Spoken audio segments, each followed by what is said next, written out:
સમાંતર શ્રેણી ધોરણ 10 નું ગણિતનું ચેપ્ટર નંબર 5 અને ખૂબ જ અગત્યનું ચેપ્ટર છે. એમાં સ્વાધ્યાય 5.1 નો પહેલો દાખલો જોવાના છે અને એની અંદર 5 દાખલા છે. એટલે દાખલા નંબર 1 પણ એના દાખલા કેટલા છે? 5. પહેલો દાખલો છે એની અંદર આપણે an શોધવાનું છે. બીજા દાખલાની અંદર આપણે d માં જવાબ નથી એટલે d શોધવાનો છે. ત્રીજા દાખલામાં a ની અંદર ખાલી જગ્યા છે એટલે a શોધવાનો છે.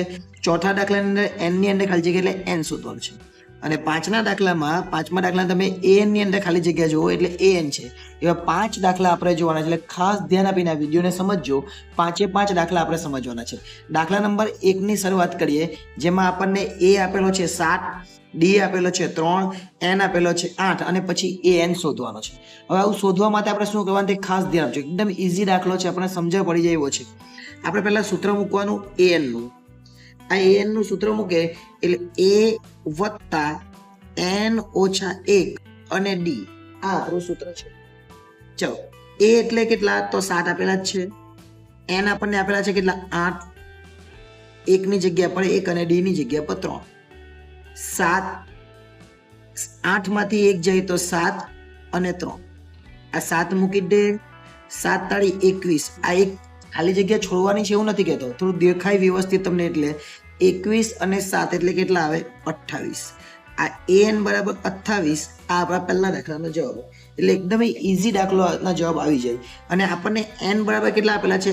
8. એટલે તમે આ ઉપર લખી શકો. માટે એ 8 બરાબર 28. એટલે એ 8 બરાબર 28 છેલ્લે આપણે આ ઉપર લખી શકીએ કે n ની જગ્યાએ આપણને 8 આપેલા છે. એટલે એવો દાખલો બીજો જોઈએ, જે આપણને દાખલો આપેલો છે a બરાબર -18, d બરાબર શોધવાનું છે, n બરાબર 10 છે અને an બરાબર 0 છે. સૂત્ર આપણે એ જ મૂકવાનું. an બરાબર a વત્તા n ઓછા 1 અને પછી d. an ની જગ્યા પર 0 મૂકી દે, a ની જગ્યા પર ઓછા 18 મૂકી દે, n ની જગ્યા પર 10 આપેલા છે એ મૂકી દે અને d ની જગ્યા પર d મૂકી દે. 0 ની જગ્યા પર 0 જ, 18 ની જગ્યા પર 18 જ અને 10 માંથી 1 જાય તો 9 અને આ d નો ગુણાકાર એટલે 9d. આ 18 ને આ બાજુ લાવી નાખીએ એટલે 0 અને એમાં 18 આ બાજુ આવી જાય એટલે વત્તા 18 થઈ જાય અને આ બાજુ 9d. એટલે 18 બરાબર 9d. હવે 9d સાથે ગુણાકારમાં છે એટલે આ 18 લખવાનો અને 9 ને છેદમાં લેતા આવવાના અને પેલી બાજુ રહી જાય d. એટલે d બરાબર 18 ભાગ્યા 9 એટલે 2 આપણો જવાબ આવે. d બરાબર કેટલો જવાબ આવે? 2. એટલે આ પણ એકદમ સરળ અને ઈઝી દાખલો કહેવાય. આ દાખલા નંબર 2 થયો. હવે દાખલા નંબર 3 જોઈએ. એવા 5 દાખલા છે અને 5 દાખલા આપણે જોવાના છે. એટલે દાખલો આપણો પૂરો થઈ જાય નંબર 1 નો. હવે એની અંદર આપણે a શોધવાનો છે. સૂત્ર તો આપણું એ જ મૂકવાનું, an વાળું. an બરાબર a વત્તા n ઓછા 1 અને પછી d. ચલો, an કેટલા આપેલા છે? તો -5. એટલે અહીંયા -5 મૂકી દેવાના. a કેટલા આપેલા છે? તો એ નથી આપેલા, તો એ નથી આપેલા તો રહેવા દેવાનું. n કેટલા આપેલા છે? તો 18. તો 18 ઓછા 1 અને d કેટલા છે? તો -3 છે. આ -5 એ રહેવા જ દેવાના. આ a ની જગ્યા પર a, 18 માંથી 1 જાય તો 17 કહેવાય અને આ બાજુ -3. -3 છે એટલે આ કાઉન્સ છે એટલે ગુણાકાર કહેવાય. એમાંથી 14 માંથી 3, 17 માંથી 3 બાદ કરીને 14 ની લખી દેવાના. એટલે -5 આ બાજુ a અને 17 તાલી -51 કહેવાય. કેટલા કહેવાય? -51. આ -5 છે, આ 51 ઓછા છે પણ લખી જ દે આપણે વત્તા -51. આ -5 51 ને આ બાજુ લાવે તો +51 થઈ જાય અને a. માટે a બરાબર 51 વત્તા છે અને 5 ઓછા છે એટલે વત્તા ઓછા 51 માંથી 5 જાય તો કેટલા આવે? 46. એટલે 46 આપણો જવાબ આવે. એટલે આ રીતે આ દાખલો પર એકદમ સરળતાથી થઈ જાય. હવે દાખલા નંબર 4 તરફ આગળ વધીને પછી દાખલા નંબર 5. ચલો, ચોથો દાખલો જોઈએ. એની અંદર આપણે n શોધવાનો છે. સૂત્ર તો આપણું છે એ જ, પણ n શોધવામાં થોડી કાળજી રાખવાની. જોઈએ આપણે an બરાબર a વત્તા n ઓછા 1 અને પછી d. આપણને an નો જવાબ આપેલો છે કેટલો? 3.6. એટલે 3.6 લખી દેવાનો. a બરાબર કેટલા? તો -18.9. n ની જગ્યા પર શોધવાનું છે એટલે n જ અને d ની જગ્યા પર 2.5. શું કરવાના? 3.6 છે. આ 18 ને આ બાજુ લેતા આવવાના એટલે 18.9 આ બાજુ આવે તો વત્તા થઈ જાય. અહીંયા શું વધવાનું? n ઓછા 1 અને 2.5. 18 માં નહીં આવડે તો શું કરવાનું? એ લખવાનું 18.9 અને પછી લખવાનું 3.6. 9 ને 6 5 15 થાય, વધી આવી 1, એમ જોવા જાય 18 ને 3 21 ને 22 થઈ જાય. અને એ રીતે નહીં કરવું હોય તો 8 ને 1 9, 9 ને 3 12, 12 ના 2 વધી આવી 1 એટલે 1 ને 1 2 એટલે 22.5 આપણો જવાબ આવે. એટલે આ બેનો સરવાળો કેટલો થયો? 22.5. આ બાજુ પર હવે 2 નો ગુણાકાર n સાથે એટલે 2.5n, 2.5 નો ગુણાકાર, અને 2.5 નો ગુણાકાર ઓછા 1 સાથે એટલે -2.5.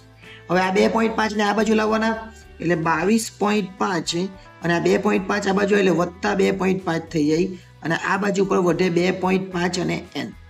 હવે આ 22.5 છે આપણી પાસે, એ 22.5 ની અંદર 2.5 ઉમેરી દેવાના. 5 ને 5 0, વધી આવી 1, 2 ને 2 4 ને 1 5 અને 2 એટલે 25.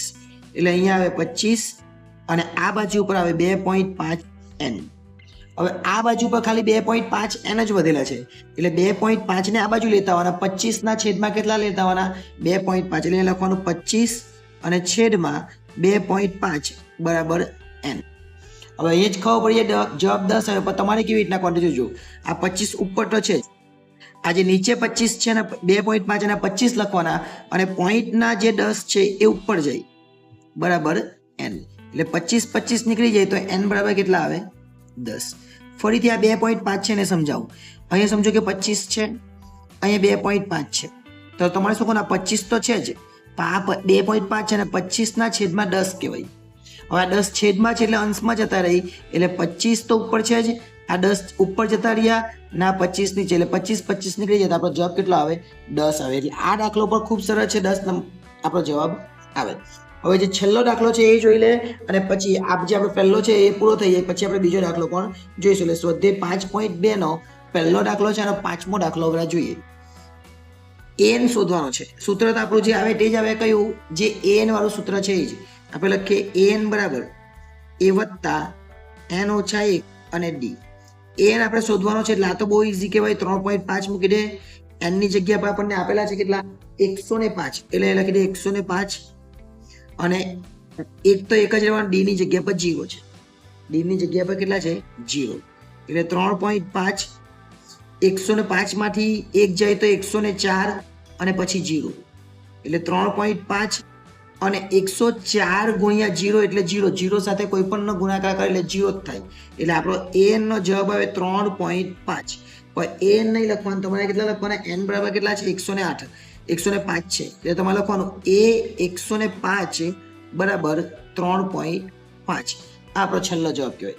એટલે અહીંયા આપણે જે પ્રશ્ન 1 હતો એ પ્રશ્ન 1ના કેટલા દાખલા જોયા? તો પ્રશ્ન 1ના 5 દાખલા જોયેલા. અને તમે જો આ 5 દાખલા શીખી જાઓ તો તમારા માટે આ જે ચેપ્ટર છે આ 5મું ચેપ્ટર એ ખૂબ સરળ થઈ જાય. એટલે કે 5મા ચેપ્ટરની અંદર આ જ બધા દાખલા શીખવાના આવશે, અને 5 દાખલા આવડી જાય તો તમને કોઈ મુશ્કેલી થાય નહીં. હવે નેક્સ્ટ ટાઈમ જ્યારે મળીએ ત્યારે 5.2 છે એના જે બીજા દાખલાઓ છે એના વિશે આગળ અભ્યાસ કરીશું.